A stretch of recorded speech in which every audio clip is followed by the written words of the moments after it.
Good evening from Bangkok, everybody. Good morning from Toronto, everybody. This is myself, Janice Lyn, Chair of the Athletes Commission of IFMA, and Garnet Santicruz. He's a manual practitioner, amongst many other things. What are those other things, Janice?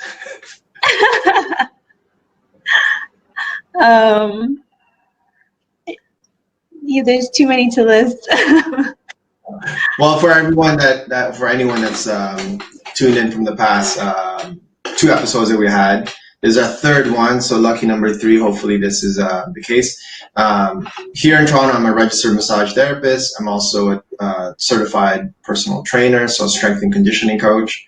The many things that Janice is talking about are all the different types of continuing education that I've done over the years of 18 years of practice as a massage therapist, along with other types of modalities or methods on how to strengthen the body. For myself, you can read up the bio and how I became a therapist at this point. But essentially, the idea behind going into body work for me was to ensure that it's as optimal and productive and as strong as possible until the next adventure kind of comes up. So Janice and I have come together in these webinars to kind of decipher, break down piece by piece, at least in terms of joints, in my sake, and for Janice's sake, in terms of piece by piece, in terms of nutrition, and what we can do to optimize yourself as an athlete as you pursue your basically, help me out here, Janice, your pursuit for becoming reigning champion or number 1 in your field. So and all this information goes for any kind of athlete. You don't necessarily have to be in Muay Thai, or you don't have to be an elite athlete to really take away a lot of really good information from these webinars. So we hope that you enjoy all the information that we'll be giving you today. Today, Garnet is going to be speaking about ankle and foot health, 2 areas which I can resonate with as a Muay Thai athlete. So Garnet, do you want to take it away? For sure. So today we're going to be focusing on the ankle joint, and specifically the way it moves in terms of, say, in this case, in terms of standing, exercising type of movement, such as Thai boxing. So here we are. Here I have is a foot right here. I don't know if you guys can see this. But as you can see in terms of the foot itself, there's many bones that are in it. All right, I'm just going to show you guys a different part of this in a second. But basically, this is what the foot looks like. So you have your heel, and then you have all the different parts of the foot here that are called metatarsals, and each one is responsible for movement. Now, my foot here itself doesn't necessarily allow for joint movement, but just use your imagination in terms of how each one of them is like your fingers kind of curling in. And today we're going to get a little bit intimate in terms of, you guys are going to see my feet. So in this case, I just wanted to actually just kind of go through some of the things that as you guys as Thai practitioners have already been doing for centuries.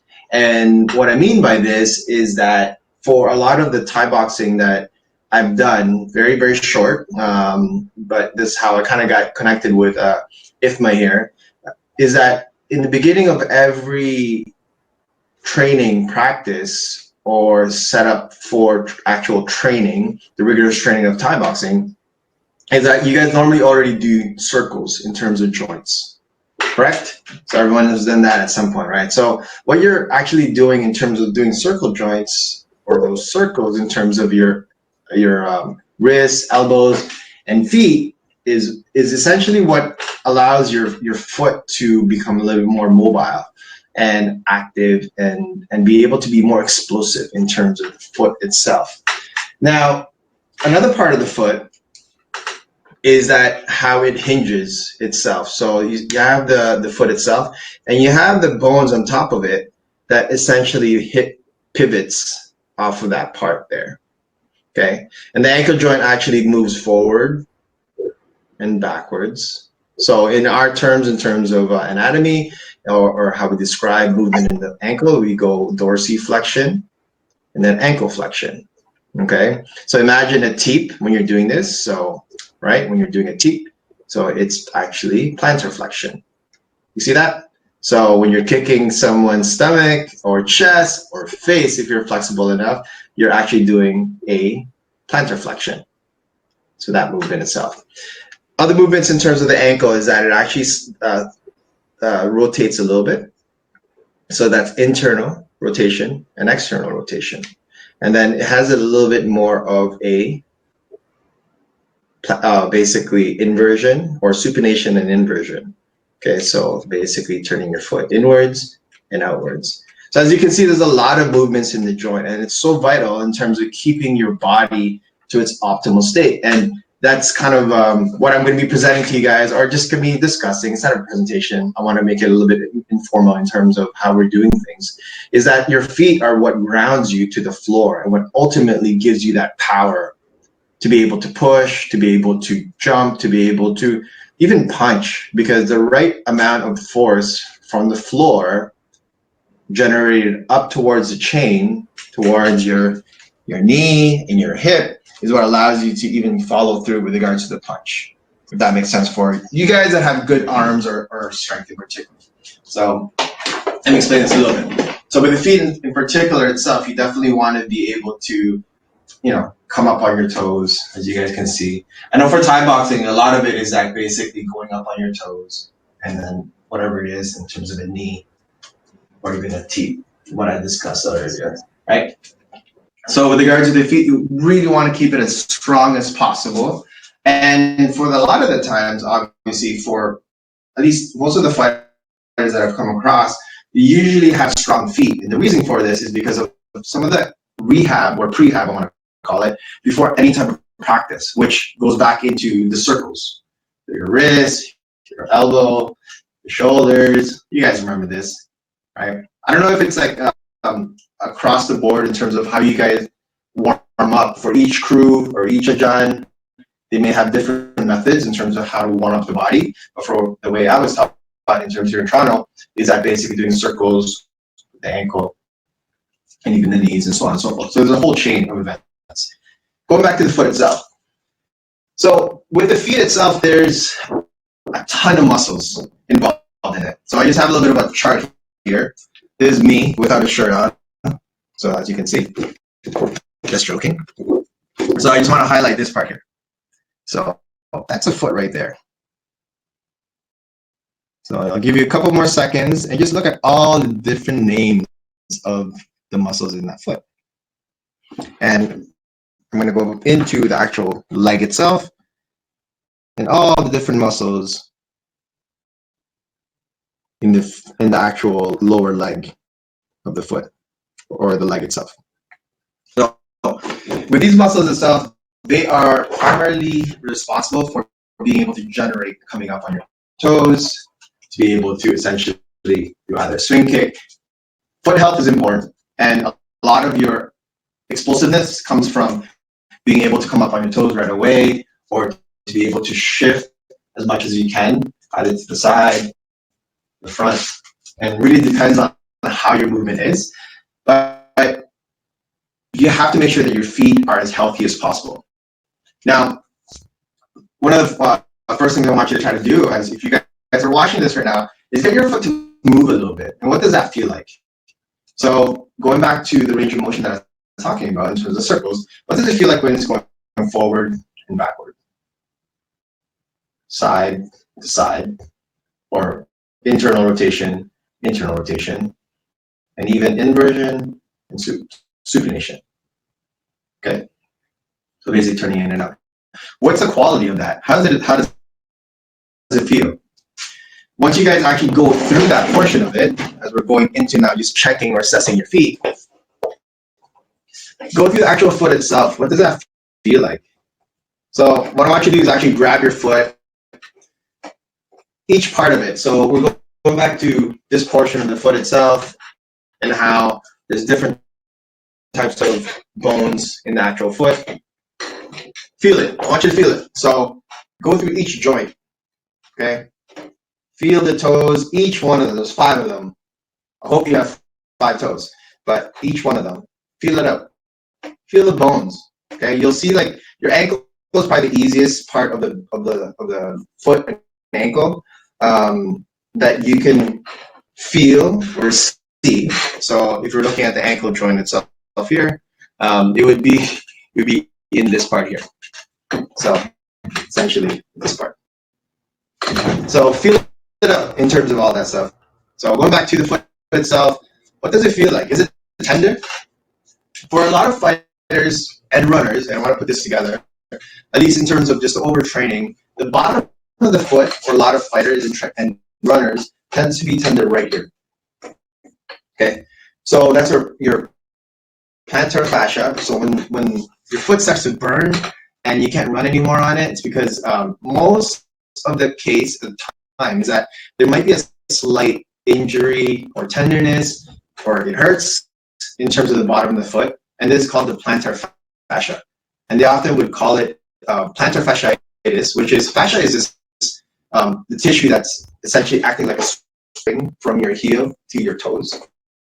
And fasciitis is like, for you guys, if just to give you guys a bit of a sheet here, every time you guys hear the word itis, it means inflammation.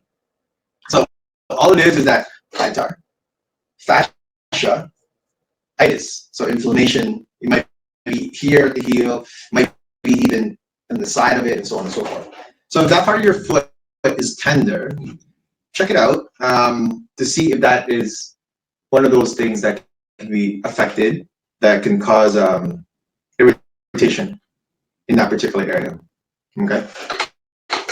So I want you to check out what's going on with the actual foot itself, and to see if there's areas there that can be treated in this case. So next part of this, if you are looking or find a tender spot in that area, go towards the actual foot. And I know it sounds crazy, and it's quite simple here. I want you to find that tender spot and just literally put your hand onto it. Okay, it's as if you're just gripping something. So with regards to bones of the foot itself, since you guys are in a sport where there's a lot of impact, there is actually a shift that happens with regards to the bones when there's impact occurs. So in terms of the bone itself, when you hit something, it actually expands. Okay, so with regards to going back to plantar fascia, one of the kind of the irritations in the foot, the heel can actually expand, or the whole foot can expand. What this basically means is that you are now working with a structure or a bone that is now changed. So the muscles in that space now, going back to this chart, is going to be working differently. So instead of, let's say, the foot itself being held on to, let's say I'm just gonna have this handle here, this part right here, pulling in a way that it goes in this direction, so this way.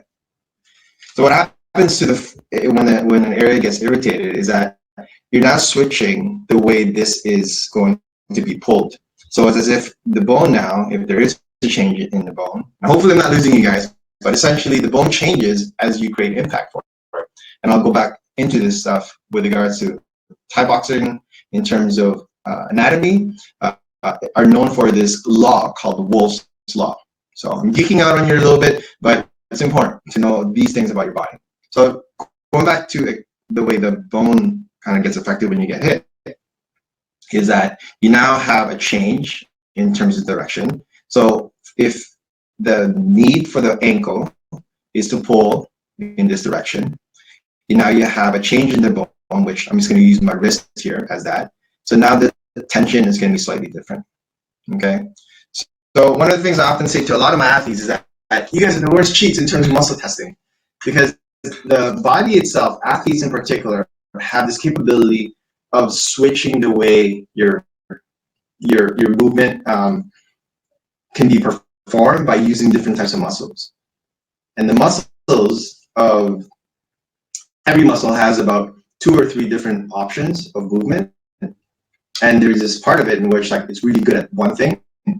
So let's say I'll go back to the thigh here, but your quadriceps muscle, it's good at basically bending the knee, but it can also lift up the knee towards the hip, and it can also be responsible for slowing things down. So there's variations in which what muscle can do.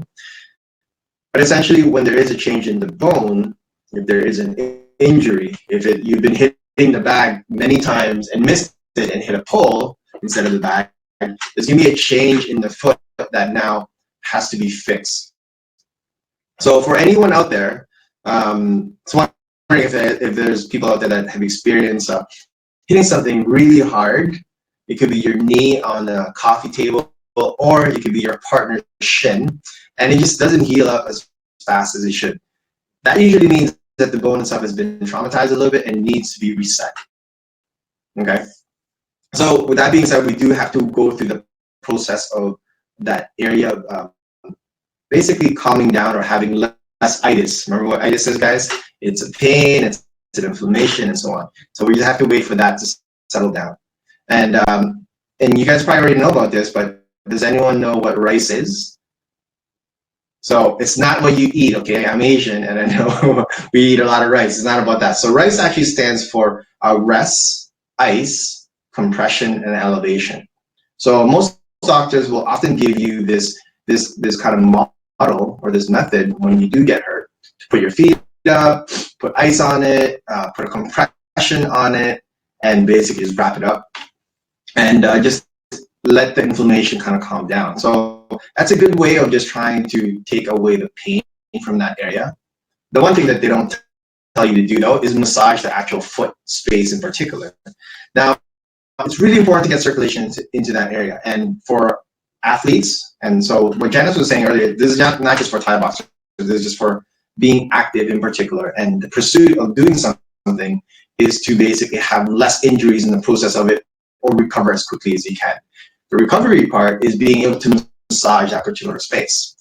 So let's say you hit something really hard with your foot, or let's put it this way, you just rolled your ankle. So for anyone that's basically sprained their ankle, if you play basketball and so on and so forth, when you sprain that ankle, it's really important to actually start massaging the actual space. So if it's the ankle itself that needs to be treated on the outside, you still need to put ice and everything else that's needed for that space to break down, or like allow the swelling to become reduced. But when there is an ankle injury, it's really important to just start even just massaging and even kind of deep kind of work into the actual ligaments and tendons, just to kind of flush things out a little bit. Because what ends up happening with regards to the ankle eventually, if it's a really bad kind of injury, is that it will basically roll out of the foot, and basically that's what happens. 1 second, guys, I'm just gonna do a quick pause here. I just wanted to basically go back to the foot here and part of the interruption, and essentially just wanted to make sure that this foot itself has been can be treated. What I want to do next is go through some of the strengthening for the ankle itself.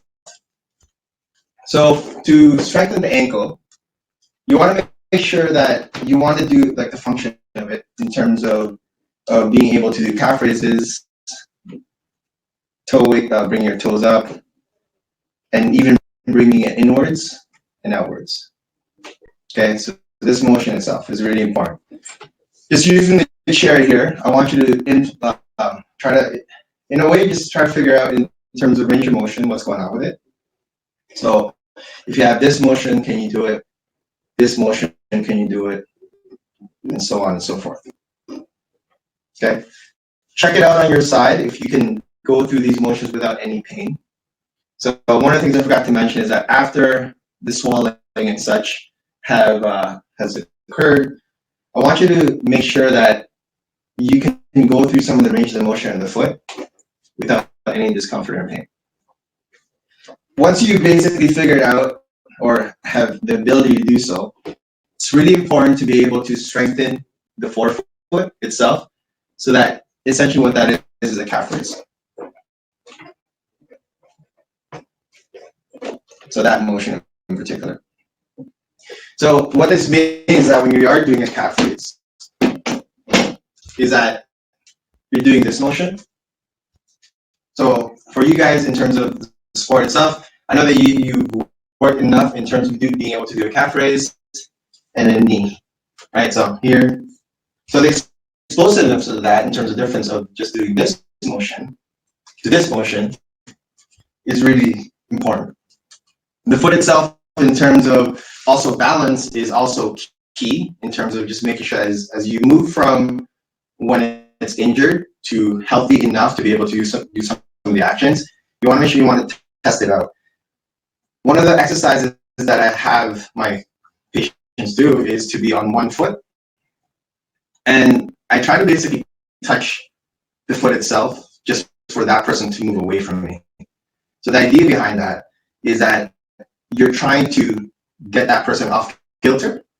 So now the ankle, the foot itself, is now able to go through the motion and create some stability in the actual ankle.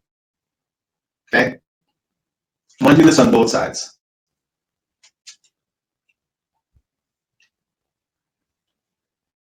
For some of these exercises, it takes about 30 seconds or so to see if there's any instability.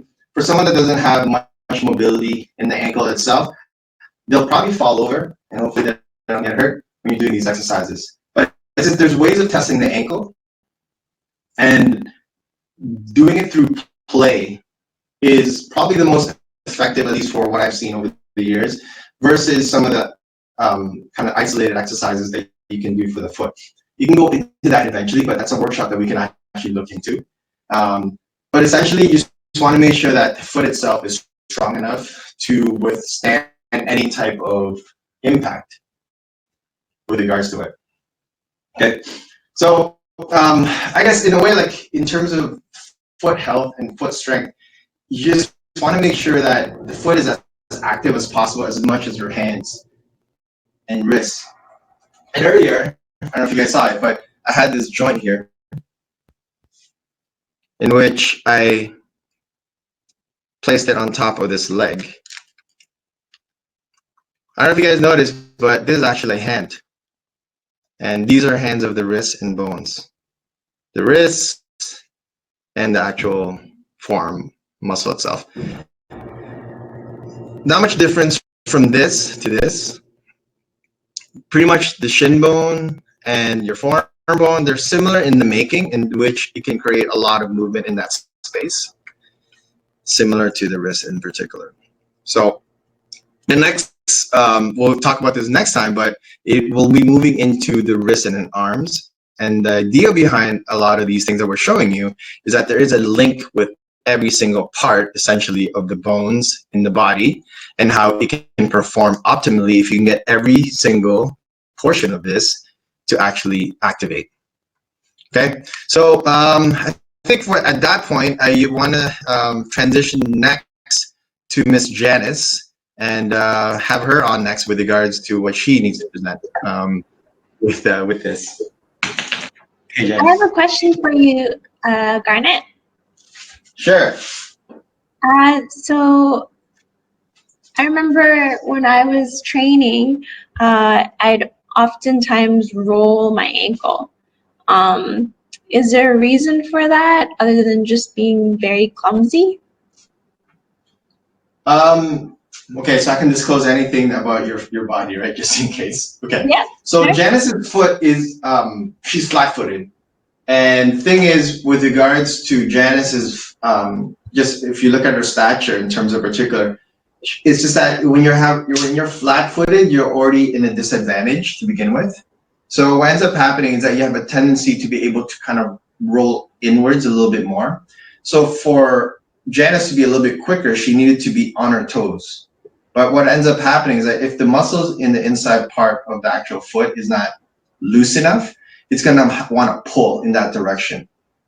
So the healing process for her leg took a beating for a while. And thank you for reminding me about this part, because I wanted to go into Wolff's Law. But essentially, with regards to Thai boxing as well, going back to how literally the body changes as you create more impact. Wolff's Law, if you guys want to look it up, just Google it. Wolff's Law is essentially the bone itself. When you keep on, just going to use this formula here. If you keep on hitting something over and over and over and over again, the actual bone expands.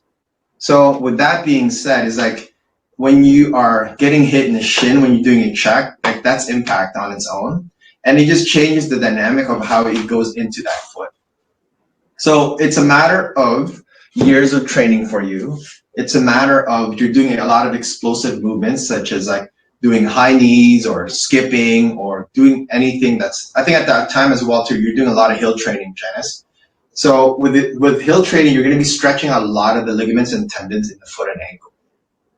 Okay, so just it was a combination of everything, just the way your feet are, the impact of being checked all the time, and just in general, just the strain in it. Because you also had a combination of, I think you have also like, no, I don't know if it's you, but plantar fasciitis happening in your feet. No. Did you ever have that one? So many feet that I've seen over the years. Yeah, so that's another thing. So tight calves actually is also part of this thing as well too for plantar fasciitis. Now, in all the years of doing this, not every single body is like built the same way. So in a sense, it's like when you have tight calves, it pulls on everything up the chain. Okay, so the calf muscle itself goes into the Achilles tendon, and that's another one too that some people have, athletes, is like tendonitis. And once again, remember the itis is pain, inflammation. So the Achilles tendon, when it's inflamed, can cause a dysfunction happening in the feet. When you have tight calves, what ends up happening is that for some, they'll end up pulling it too much, and it can create shin splints happening at the front. Right? I used to have a lot of those.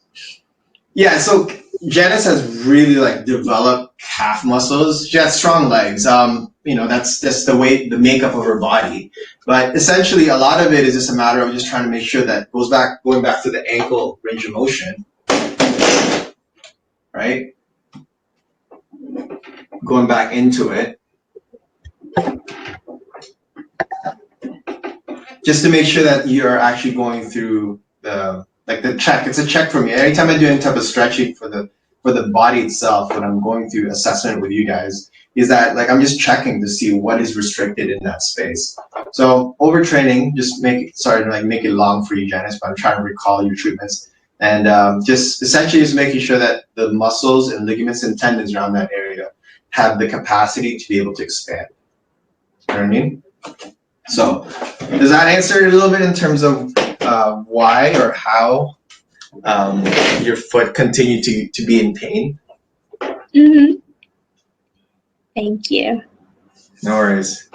All right, next is you. Let's do this, Janice. Okay, so in this presentation, I'm going to be going over hormonal health. So I'm just going to pull up the presentation now. Okay, so I'm going to go through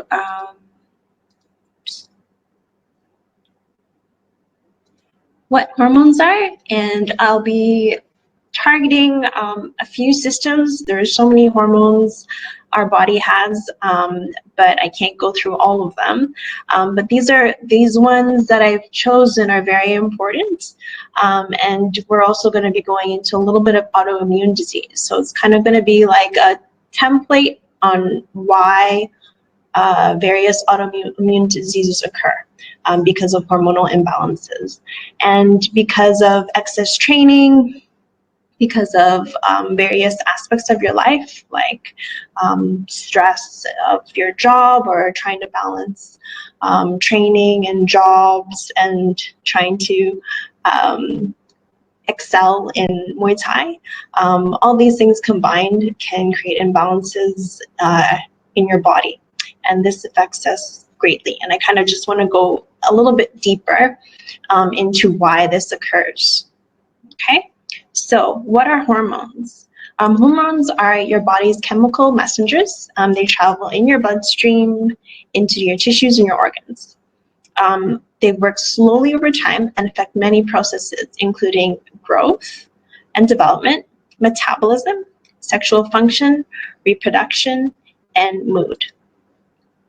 So the endocrine system. The endocrine glands are special groups of cells which make hormones. So there are various glands in your body that produce hormones. The major endocrine glands are the pituitary, pineal, thymus, thyroid, adrenal glands, and pancreas. In this presentation, I'm going to be covering adrenal and thyroid glands. In addition, men produce hormones in their testes and women produce hormones in their ovaries. Hormones are very powerful. It takes only a tiny amount to cause big changes in cells or even your whole body. And that's why too much or too little of a certain hormone can be serious and can create a lot of imbalances. Health begins and ends with proper balance in the endocrine system. Okay, so adrenal glands. Adrenal glands are your fight, they control your fight or flight response. This allows the individual to adapt to changes in their environment. Total adrenal failure is incompatible with life. So you either need to be in action or you need to be resting. The hormones produced in the adrenal glands are DHEA, cortisone, and I'll go into a little bit deeper on these two hormones. Estrogen and testosterone and progesterone and pregnenolone are sex hormones. Adrenaline is involved in increasing blood pressure, heart rate, and metabolism and reactions to stress. And aldosterone controls water and salt balance in the body. So DHEA. The production of DHEA peaks between 20 and 25 years old. Low levels are observed in elderly and individuals with chronic diseases like thyroid disorders, fibromyalgia, chronic fatigue syndrome, lupus, Crohn's, ulcerative colitis, rheumatoid arthritis, cancer, and multiple sclerosis. It has an effect on cardiovascular disease, obesity, hypercholesterolemia, cancer, and autoimmune diseases. It has an anabolic effect on the body tissues. So in people that have low levels or where their adrenal glands are depleted, the body will have a difficult time healing. Natural cortisone or cortisol. This is the body's defense against stress. So your body produces this hormone when it's stressed. And it also affects infections and injuries. Cortisol affects our susceptibility to illness, and it rises with low levels of hydrocortisone. So adrenal fatigue. So some causes of adrenal fatigue. So the adrenal glands are located on top of both of your kidneys. And adrenal fatigue occurs when you're very stressed, usually, but other stressors can be stresses in your lifestyle. So sleeping patterns, if you're not getting enough sleep, if you're emotionally stressed, and also stress can be in the form of dysbiosis in the gut, and this is a very big one. So you could have malabsorption in your gut, which creates leaky gut, and this causes a lot of allergic reactions in the body. Other forms of stress can be a sudden traumatic event. It could be psychological stress, chemical stress. There are a lot of toxins in our environment these days, especially in like things like makeup or even chemicals that you use to clean, and also in your diet. So antibiotics in meat, a lot of pesticides in fruits and vegetables, and especially GMO foods, which are allergens to the body as well. So all these things combined can cause adrenal fatigue. So adrenal hormones and relationship to the thyroid. So the thyroid is another endocrine gland that we will go through, but the hormones that the adrenal glands make affect the thyroid, and they both affect each other, vice versa. So cortisol is necessary to mobilize glucose, and this provides energy to the body. So this is the fight or flight response. So when cortisol is increased, this allows your body to mobilize. In a hypoadrenal state, increasing metabolism of the body by supplementing with thyroid hormone. So usually when people have when they don't have enough, or when their adrenal glands are depleted, so this is the hypoadrenal state, sometimes the correction is to supplement the person with thyroid hormone.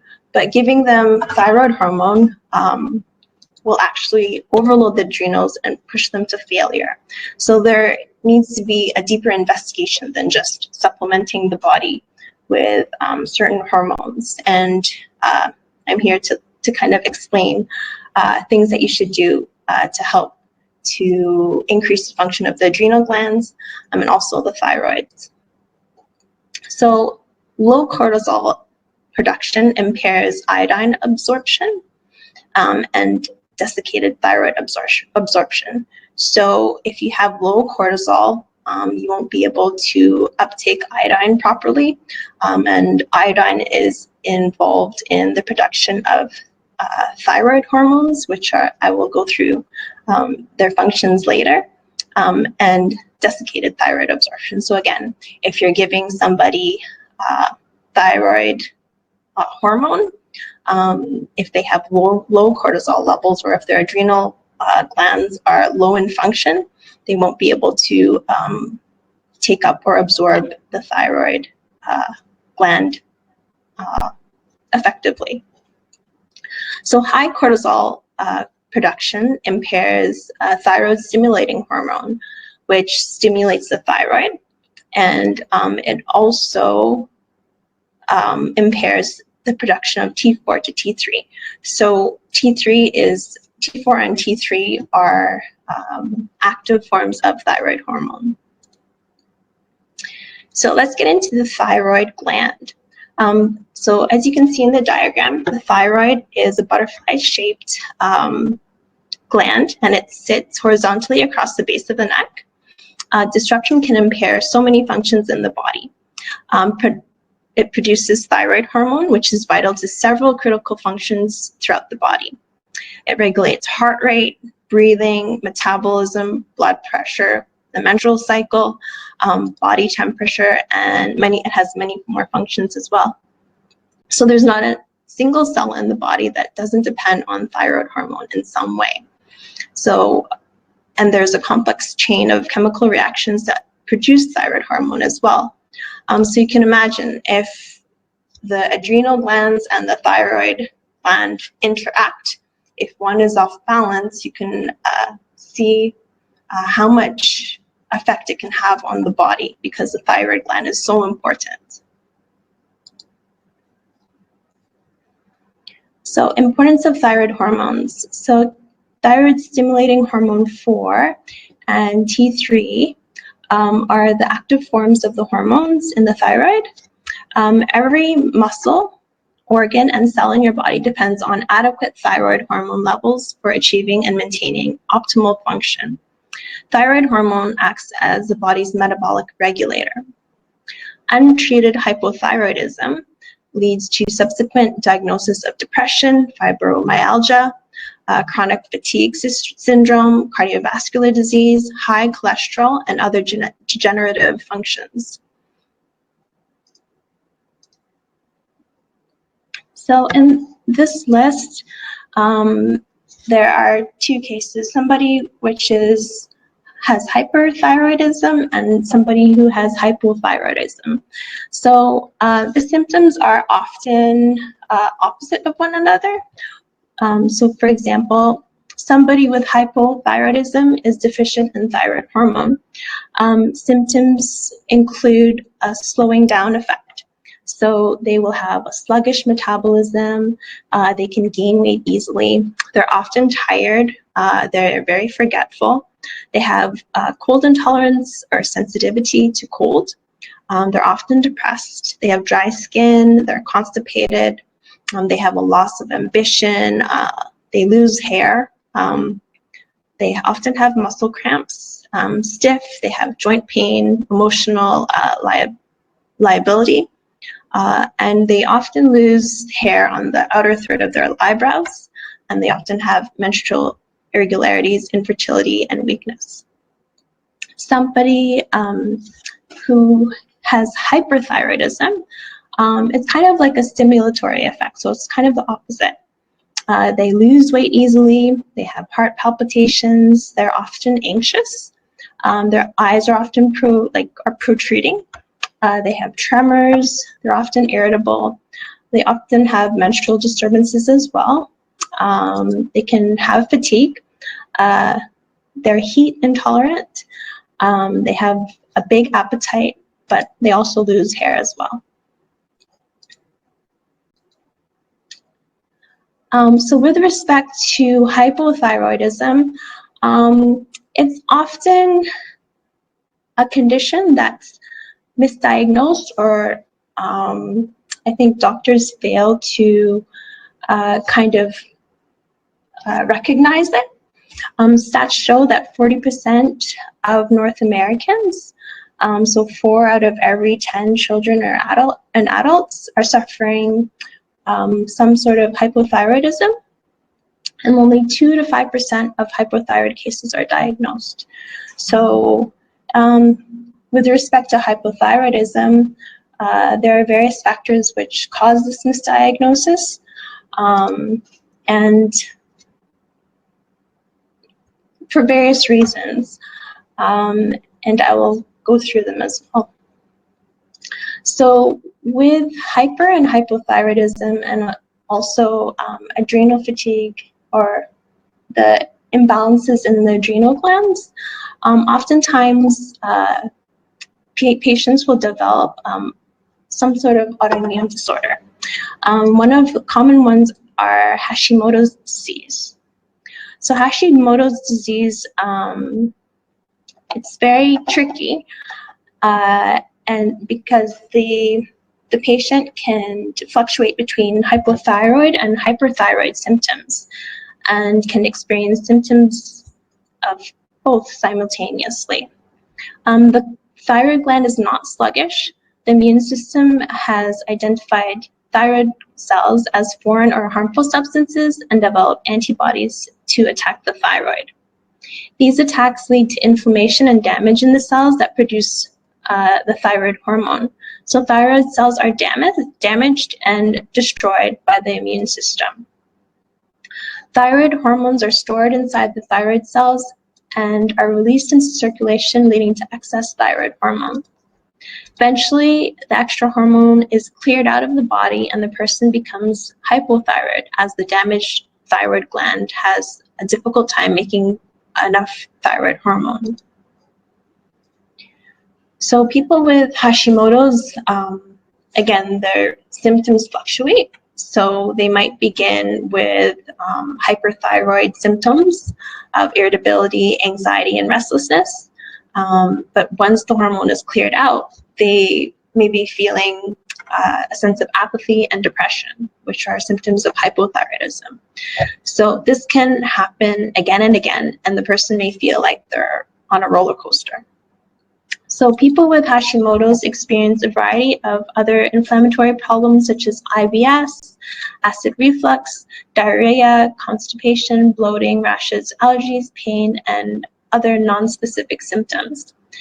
Nutrient deficiencies such as anemia, intestinal permeability, food sensitivity,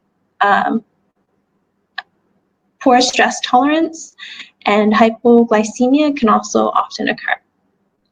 Many of these symptoms are present in other autoimmune disorders as well. So what's going on in the person's body? So Hashimoto's sufferers, again, they often describe themselves as being on an emotional roller coaster. The body is in like a chronic state of immune system overload. So they have adrenal hormone abnormalities, they have gut dysbiosis, they have impaired digestion, impaired detoxification, inflammation, and thyroid hormone release abnormalities as well. Oftentimes, gut distress is the first clue that there may be a connection between the autoimmune condition or the intestinal health. And one less obvious symptom, but which is important for Hashimoto's and also important for autoimmune diseases, is that the person often has an impaired ability to detoxify. So Hashimoto's is an example of an autoimmune disease, but all autoimmune disorders develop when three conditions are met. So one, the person may have a genetic predisposition to this disorder. So specific genes make a person susceptible to developing autoimmune disease. Number two, there is environmental triggers. So specific triggers turn on this genetic expression.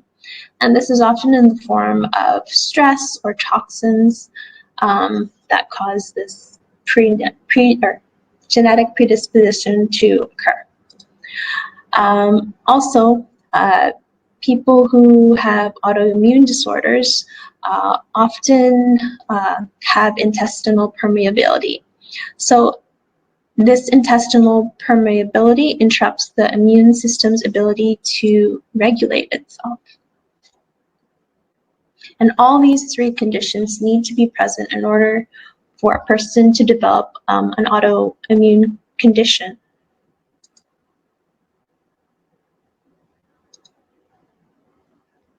So can these autoimmune conditions or disorders be reversed? Yes. So how do you begin to reverse these conditions? Of course, it will take a lot of time because usually a lot of habits have been developed over time and over years that cause this condition to occur. So in order to reverse it, it takes a long time or quite a bit of time, and you have to be patient in order to reverse these disorders, but they can be reversed. So many symptoms of autoimmunity are linked to impaired detoxification system. I think I mentioned this before in the previous webinar, that the liver is the primary detoxification organ.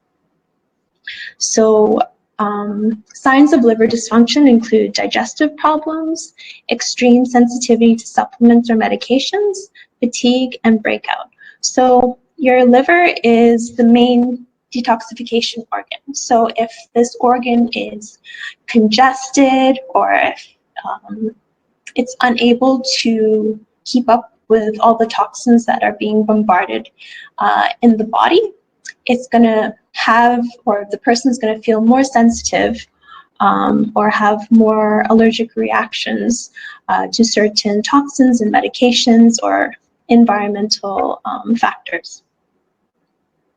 So in order to help your liver, you need to support the detoxification pathways by removing trigger foods, add supportive foods to the liver, usually things that are very bitter, such as bitters or grapefruit are supportive natural ways of supporting the liver, and reduce toxic exposure. So since your liver is already bombarded by all these toxins, you want to help it a little bit by reducing the amount of toxins that go inside.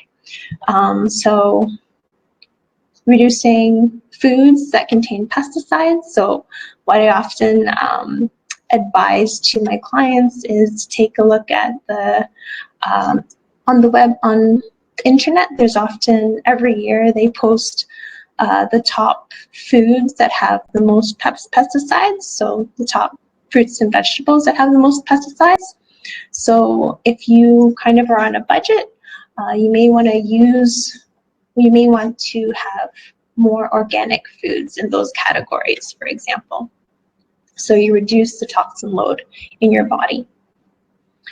The second thing that you want to do is you want to reset your internal stress response by supporting those adrenal glands.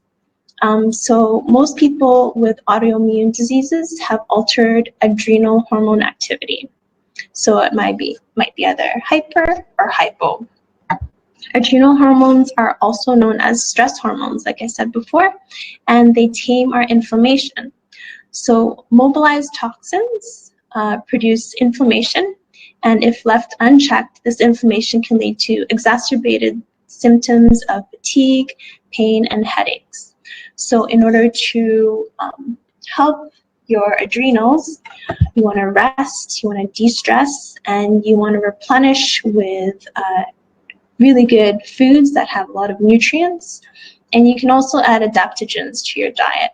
So things like herbs like rhodiola is a really great one for people who are very stressed. They help to replenish the adrenal glands and also help the thyroid as well.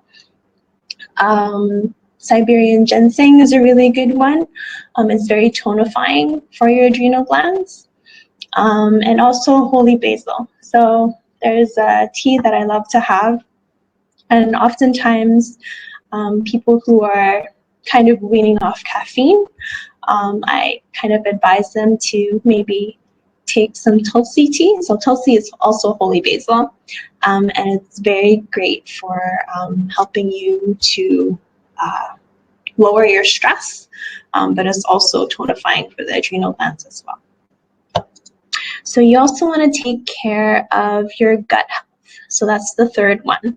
So every autoimmune condition is associated with intestinal permeability, like I said before. So impaired gut function leads to reduced absorption of nutrients required for detoxification, as well as reduced excretion of toxins. So if you, for example, if you're constipated and you're not able to excrete what you're supposed to excrete, so usually the toxins will remain in your colon, and what your colon will do is it will reabsorb those toxins that it's trying to excrete. So that's another way that your body can have kind of like a toxic overload if you're not excreting the toxins as you should. Also, usually people who have hypothyroid, for some reason they often have difficult times sweating. So your skin is one of the methods in which your body excretes and also absorbs certain things. So for example, if you have, I don't know, a cream and it contains toxins, sometimes creams can have heavy metals. They can also have other things which are toxic to your system. And what's really dangerous with putting creams that are toxic onto your skin is that usually when you ingest it through your mouth, your intestines and your gut and your liver will detoxify whatever is harmful to your system before it enters the bloodstream. But if you have, for example, if the toxin goes through your skin, it bypasses your gut and it also bypasses your liver, which is the main detoxification organ. So you actually have more of that toxin in your bloodstream when it's delivered through the skin. So you have to be very careful of that. So back to the gut health. Constipation holds toxins in the body, but also diarrhea, where toxins are more likely to end up in the bloodstream. Sorry. So, gut permeability interrupts the immune system's ability to regulate itself, and this dysregulation can put the body into perpetual attack mode and will be counterproductive to healing. So in order to take care of your gut, you want to remove reactive foods, You want to supplement with enzymes. You want to balance your gut flora. So I mentioned in the last webinar that 3/4 of your immune system is in your gut. So you really want to make sure that your gut is in optimal condition, especially during these times of COVID. And you want to nourish your gut again with lots of really good foods. So that's it for me. Just going back, the adrenal glands and the thyroid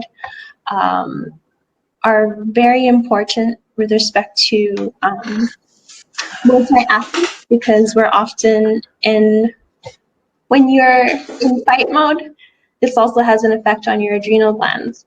So as athletes, we want to make sure that we're always nourishing the adrenal glands so that they're performing optimally. You want to make sure that you're putting in a lot of really good things in your body to help prevent adrenal fatigue, or even hypothyroidism, or even the reverse. Having too much or too little is not good. You kind of want to be in a balanced state. Cool presentation, Jay. Very nice. Thank you. I think my hormonal system was heightened there a little bit in terms of stress level. But yeah, it's great information as always in terms of what happens to the body when it is being affected in that way. And hormone is definitely key in terms of trying to relax the body to allow it to basically function better. Obviously, in terms of the more even-keeled you are, the better it is. Apologies for that. But yeah, anyways, just wanted to ask you a question in terms of, how about foods? What are the things that you found in terms of health that has improved, let's say, improving your hormones? And I just want to actually add something here before that question. So what are the foods that helps you with increasing better hormones? But there was a time, just on a side note here, in which I remember for treatments, we actually would use lotion to do any type of manual work. And you looked at the product itself and you're like, oh, this has a lot of estrogen in it. I'm just like, what? All this time I've been spreading estrogen on people. And the thing was, I really made me change on how I was treating, because I was like, okay, anything that has paraben in it, which is a hormone, can influence the system through kind of going through your skin, your pores. So thank you for that. It really definitely changed my treatments from not using lotion to no lotion, and actually works with the facial work that I do. Sometimes here and there I use it. So going back to the first question, what are foods that you would suggest with, unless I missed it, in terms of bettering your hormones? If male or female, I guess is my question. I think one thing to kind of highlight is all hormones come from cholesterol. So something that has been, I guess, falsely advertised in the media is that cholesterol is bad for you. So yes, a lot of cholesterol is bad. Again, we're all talking about balance. But a lot of people kind of reduce their intake of cholesterol because they think that it's really bad for you. But we see a lot of hormonal imbalances these days, and the symptoms of this can be depression, and we see a lot of that these days as well in a lot of people. So you want to make sure that you have a good balance of cholesterol in your system. And that can be in the form of eggs. Again, eggs have had a bad rap in the past as well, but they're not bad for you. And eggs are actually one of the most nutritious types of foods that you can include, because it has a little bit of everything. But on a side note of eggs, it also is one of those foods that are often very allergenic to people as well. So you could also have a sensitivity to that. Aside from that, protein is a big one. Proteins are the building blocks for your muscles and also your hormones. So you want to make sure you have adequate protein. But your body needs a little bit of everything in terms of vitamins and minerals in order to function properly. So you want to make sure that you're not having a mono diet. So like you're not always eating the same thing. You want to make sure you're eating a variety of fruits and vegetables, different types of protein, so that you're achieving a wide variety of vitamins and minerals, because each food has a particular amount of vitamins and minerals. You want to include things that are very nutrient dense. So I think I mentioned a lot in the past, dark leafy vegetables, vegetables that are very densely colored or brightly colored as well. And yeah, so big thing, oh, and good fats as well. So in order to make hormones, you also need good triglycerides or healthy fats. That can be in the form of olive oil, avocado, coconut oil, and nuts and seeds. Cool. Well, I mean, yeah, definitely is a bad rap on a lot of the fats right now. And one of the things that I like to add with regards to that, thank you for bringing that up, because you strike something in my vault of information in my head, is that for fats in particular as well too, is this actually the brain would prefer to use fats over sugar, and with carbohydrates tends to link towards sugar as and definitely can help with stimulating us, but not all the time. So having and knowing the fact that, like, I mean, eggs are good for you, that's why bodybuilders tend to use it a lot more, but also the good fats in it are the ones responsible for keeping your brain healthy, so your immune system functioning in the way it's supposed to be, and at the same time be able to create repair in the body. So myself, I eat a lot of eggs. That's my go-to meal every single morning. And I'm glad that you brought that up. And one of the things I wanted to add for food in terms of eggs is that organic or non-organic, Janice? Organic. Yeah. It depends on what the animal is eating. So if it's not organic, the animal will probably be exposed to a lot of, well, if it's a chicken, grains that may have pesticides in them, and so there's often an accumulation of toxins. So you want to make sure that everything in the, I guess, organism that's eating, and also everything in that organism is clean, and also the environment around them as well. Well, one of the things in terms of nutrition also, that sorry to interrupt. Go ahead, Janice. And also, so toxins are often stored in fat. So that's kind of why maybe animals,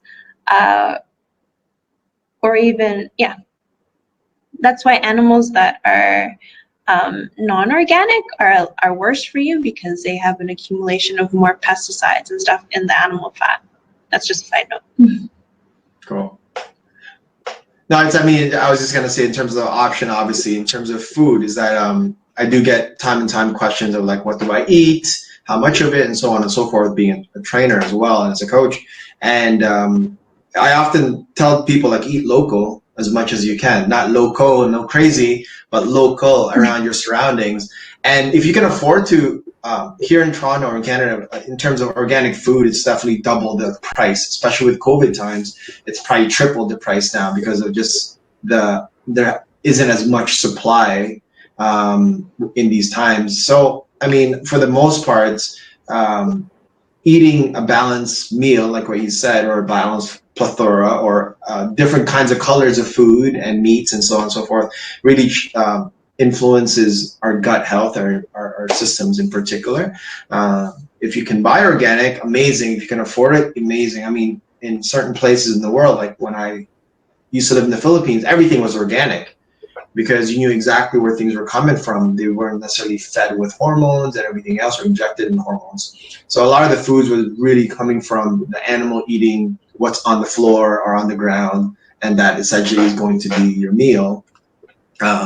But anyways, it's in these times, obviously, organic meats and food and vegetables are a little bit more expensive, but there's definitely a conscious, I guess, direction in terms of just eating more of real stuff out there versus relying on meals that are already in boxes or in cans, which obviously helps in war times, but not in these times. Hopefully, knock on wood, in the war times. But if you can eat regular, like live food is really also a key in terms of linking back to the body itself, in terms of keeping that healthy and strong. Because in terms of your digestive system, your body being able to ingest or to eat things in the system actually also influences the whole system in terms of chewing and digesting and swallowing. There's a whole system that is involved in doing that, and that actually normalizes your body. That's what makes us human. Instead of sipping through a straw of some protein shake, which is, you know, I don't knock on that, but like, there's a time and place for it, and the whole process of mastication or chewing gets bypassed. So as much as possible, use what you have to essentially be optimal in the way you're living. And whether it be your ankle, your wrist, your lower back, and your spine, all of these become a place in which it can thrive with eating properly. And hence, the webinar that we have for these parts combines the body and your gut, or the way your gut basically transforms these things. And essentially, that's where the link is with all of this stuff, that there isn't a disconnect. It's all together. And that's essentially the idea behind a lot of these webinars, or these few webinars that we have, is to show you guys that the body itself, it's not just this, it's not just muscles, okay? It's not me with my shirt off, but essentially it's the whole system that makes it that. This is the muscular system. There's a nervous system, there's a digestive system, there's a respiratory system, there's a lot of systems in the body like that make it like a fist one. So that being said, hopefully you guys are enjoying so far part 3 of our 5 series here in terms of working with the body itself and how the gut or your digestive system works alongside with this stuff. And pass it to you, Jay. Any closing words for the people out there that have come on board? Thank you for attending this webinar.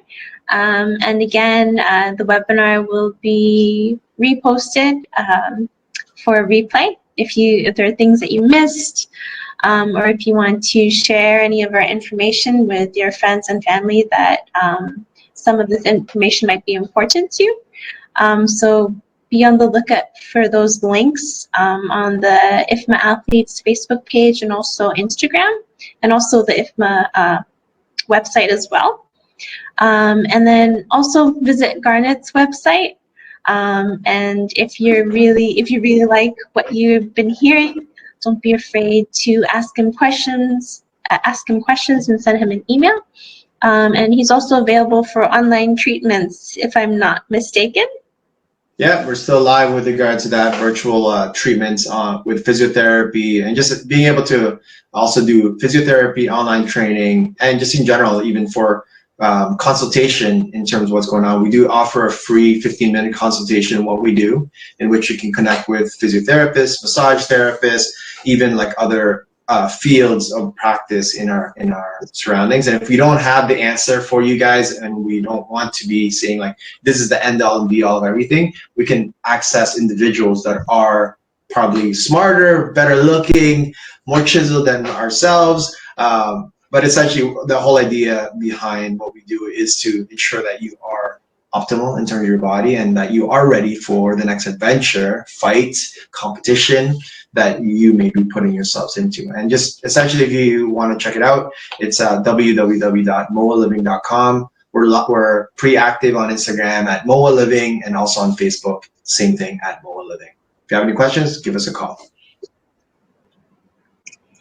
Okay. I think that's it for us.